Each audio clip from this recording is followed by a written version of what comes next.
നെയ്യാറ്റിൻകരയിൽ jail ഉദ്യോഗസ്ഥർ യുവാവിനെ മർദ്ദിച്ചതായി പരാതി. വെള്ളറട സ്വദേശി സജിൻ ജയദാസാണ് മർദ്ദനത്തിൽ പരിക്കേറ്റ് നെയ്യാറ്റിൻകര ആശുപത്രിയിൽ ചികിത്സ തേടിയത്. മർദ്ദനത്തെക്കുറിച്ച് സജിൻ ജയദാസിന്റെ ആരോപണം ഇങ്ങനെയാണ്. ഒരു കൺസൾട്ടിങ് കടയാണ്, വണ്ടി സെക്കൻഡ് ഹാൻഡ് വണ്ടികൾ വിൽക്കുന്ന കടയാണ്. വണ്ടി കൊണ്ട് വെച്ച സമയത്ത് 2 പോലീസുകാരും കുറച്ച് ആൾക്കാർ നിൽപ്പുണ്ട്. അപ്പം സ്വാഭാവികമായിട്ട് എന്താണെന്ന് അറിയാൻ വേണ്ടി നമ്മുടെ കടയിലോട്ടങ്ങ് ഇറങ്ങി പറയുന്ന വീട് ജപ്തി ചെയ്യുന്ന കാര്യമായിട്ട് വന്നാണെന്നോ. അപ്പോൾ അന്വേഷിച്ചപ്പോഴാണ് പുള്ളി പറയുന്നത് നമ്മൾ പണ്ട് ഒരു ചിട്ടി എടുത്തിട്ടുണ്ടായിരുന്നു, 2012 ചിട്ടി എടുത്തിട്ടുണ്ടായിരുന്നു, ഒരു ആപ്കോസ് എന്ന് പറഞ്ഞ കമ്പനിയുടെ. അപ്പോൾ ഈ ചിട്ടി മുടക്കമായി അതിൽ 28,000 രൂപ നമ്മൾ അടയ്ക്കാനുണ്ട്. അതുമായിട്ട് ബന്ധപ്പെട്ട് ജപ്തിക്ക് വന്നതെന്ന് പറയും. സ്വാഭാവികമായിട്ട് അവിടെ ആൾക്കാർ കൂടി, പോലീസ് നിൽക്കുന്ന കാരണം ആൾക്കാർ കൂടി. അപ്പോൾ എന്താ കാര്യം എന്നറിയത്തില്ല. അപ്പം ചോദിച്ചപ്പം ലേഡി തന്നെ പറയും ജപ്തി നടപടിയായിട്ട് വന്നതെന്ന് പറയും. അപ്പോഴേക്കും പറഞ്ഞു തീരുന്നതിന് മുമ്പ് തന്നെ അവരൊരു ഗുഡ്സ് കൊണ്ടുവന്ന് നിർത്തിയിട്ട് വീട്ടിലുള്ള സാധനങ്ങൾ പറക്കിയെടുത്തു. ആ പോലീസുകാർ അവർക്ക് സപ്പോർട്ടായിട്ട് ഒരു വണ്ടി വേണമെങ്കിൽ വണ്ടി എടുത്തു എന്ന് പറയും. അത് ഫുള്ളും വീഡിയോയിലുണ്ട്. അപ്പോൾ താക്കോൽ ഊരിയപ്പോൾ ഞാൻ പറഞ്ഞത് എടുക്കാൻ പറ്റത്തില്ല എന്ന് പറയും. എടുക്കുകയാണെങ്കിൽ അത് കേസിൻ്റെ രീതിയിൽ പോകുമെന്ന് പറയും. അത് വേറെ ആളുടെ പേരിലിരിക്കുന്ന വണ്ടിയാണ്, എൻ്റെ പേരിലുള്ള ഒരു സാധനം ഇവിടെ ഇല്ലയെന്ന് പറയും. അപ്പോൾ അവർ ഇപ്പം നിനക്ക് കാണിച്ചു തരാമെന്ന് പറയും. പിന്നെ സംസാരങ്ങൾ ഒത്തിരി രൂക്ഷമായപ്പോൾ പുള്ളിക്കാരൻ പോലീസ് സ്റ്റേഷനിൽ വിളിച്ച് പറഞ്ഞു. പോലീസുകാർ വന്നു. പോലീസുകാർ വന്നപ്പോൾ ഇടിച്ച് ഷട്ടെല്ലാം വലിച്ചു കയറി. എൻ്റെ ഇടയ്ക്ക് എൻ്റെ അനിയന് വന്നു, പുള്ളിയെ എടുത്ത് ജീപ്പിനകത്ത് കയറ്റിയ സമയത്ത് പുള്ളി എൻ്റെ പുറകിൽ നിന്ന് എന്നെ ഈ കേസുമായിട്ട് ബന്ധപ്പെട്ട് വന്നൊരു മണിക്കൂട്ടൻ എന്നുള്ള പുള്ളി പുറകിൽ ഇടിച്ചു. മണിക്കൂട്ടൻ എന്ന് പറഞ്ഞ ഒരു പോലീസുകാരനാണ്. പുള്ളിക്കാരനാണ് അവിടെ അവർക്ക് വേണ്ടി സപ്പോർട്ടിന് വേണ്ടി വന്നത്.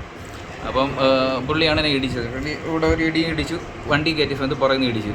ഇതൊന്നും കൊണ്ട് തീരുന്നില്ല എന്ന് പറഞ്ഞിട്ട് സ്റ്റേഷനിൽ കൊണ്ടുപോയി മാക്സിമം നമ്മളെ ഉപദ്രവിക്കുന്ന രീതിയിൽ കയ്യേറ്റം ചെയ്തില്ല, പക്ഷേ മാക്സിമം ചീത്ത അമ്മയ്ക്ക് വിളിക്കുകയൊക്കെ ചെയ്തു.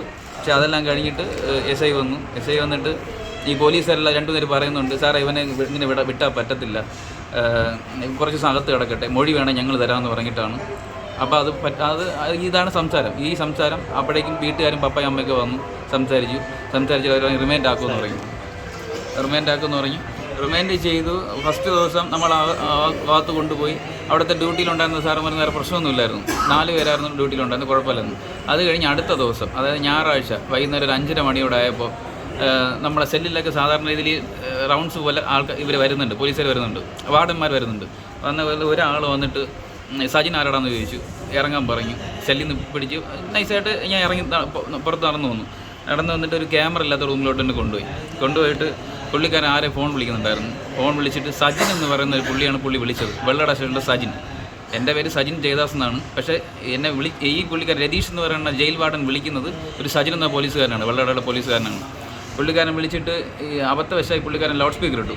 അപ്പോൾ സജിനെ ഇത് നീ പറഞ്ഞ ആളെ കിട്ടിയിട്ടുണ്ട്, ഇവനാണോ നോക്കാൻ പറയും. ലൗഡ് സ്പീക്കർ ഇട്ട് സംസാരിക്കുകയാണ്.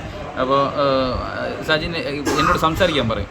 അപ്പോൾ ഫോൺ വന്നിട്ട് സാറേന്ന് വിളിക്കാൻ പറയും. ഞാൻ പറയും സാറേന്ന് വിളിച്ചു. സോറി പറയണമെന്ന് പറയും. ഞാൻ പറയും സോറി പറയേണ്ട കാര്യം എന്തോന്ന് ചോദിച്ചു. സോറി പറയാൻ അത് മാത്രം പറഞ്ഞാൽ പറയും. ഇല്ലയെന്ന് പറഞ്ഞപ്പോൾ എൻ്റെ അടുത്ത് ഇരിക്കാൻ പറയും. ഇരിക്കുന്നതിനിടയ്ക്ക് എൻ്റെ കയ്യിൽ ഞാൻ ഫ്രാക്ചറാണ്, കയ്യിൽ കമ്പി കിടപ്പുണ്ട്. ഞാൻ പറയും സാറേ ഇടിക്കരുത്, കയ്യിൽ കമ്പി കിടപ്പുണ്ടെന്ന് പറയും. പുള്ളി മദ്യപിച്ചിട്ടുണ്ടായിരുന്നു. ഈ 3 ഡ്യൂട്ടിയിലുണ്ടായിരുന്ന 3 പേരും മദ്യപിച്ചിട്ടുണ്ടായിരുന്നു. എൻ്റെ കൈ ചവിട്ടി പിടിച്ചിട്ട് പുറകിൽ ഇടിക്കുകയാണ് ആദ്യം ചെയ്തത് ജയിൽ വാർഡൻ. അത് ഈ രതീഷ് എന്ന് പറഞ്ഞ പുള്ളിയാണ് ഇടിക്കുന്നത്. എനിക്ക് പുള്ളിയുടെ പേര് അപ്പോഴും അറിയത്തില്ല. പിന്നെ പുള്ളി പറയുന്നുണ്ട് കാര്യങ്ങൾ. അപ്പോൾ രതീഷ് ഇടിച്ചതിന് ശേഷം സാറേ ഇടിച്ചതിൻ്റെ കാര്യം വെച്ചാൽ കുറേ ചീത്ത വിളിച്ചിട്ട് പറഞ്ഞാൽ എനിക്ക് മേളിൽ നിന്ന് അത്രയ്ക്കും പ്രഷറുണ്ട്, വെള്ളട സ്റ്റേഷനിൽ എല്ലാവരും വിളിച്ചുകൊണ്ടിരിക്കുകയാണ്, എന്നെ ഇടിച്ച് റെഡിയാക്കാനാണ് പറഞ്ഞിരിക്കുന്നത് പറയും.